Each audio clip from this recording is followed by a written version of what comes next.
way past the moment where we kept saying, we said it, we warned you, we said that this is not something that one country can shoulder.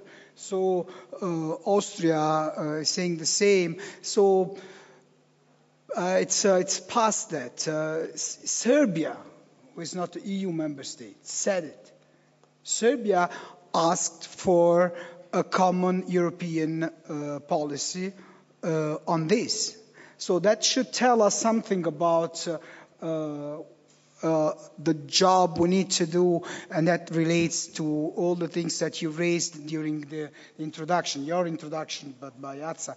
It's about, I would rather put it a different way. It's not about either finding its way or losing its way, but working on a new way to tackle, to answer, as Michael was saying, new and unprecedented challenges. The very question here is not if we will overcome as Europe these issues. And by the way, thank you, Madam Deputy Prime Minister, for being among us tonight.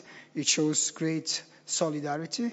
But it's the question is if we will be able to do it without bending, denying or sacrificing the values that are the base of Europe. That's the real question. It's not about if we will manage to. We have to manage through upholding those values that are the same values Serbia that constitutes the kind of life, social model, whatever you want to put it, however you want to put it, that Serbia, a country which wants to join you, look forward to and making sacrifices to achieve. In a way, it's the same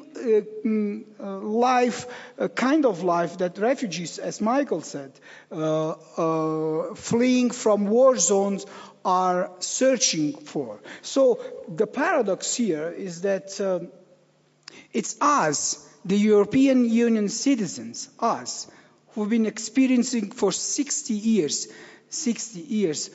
great achievements.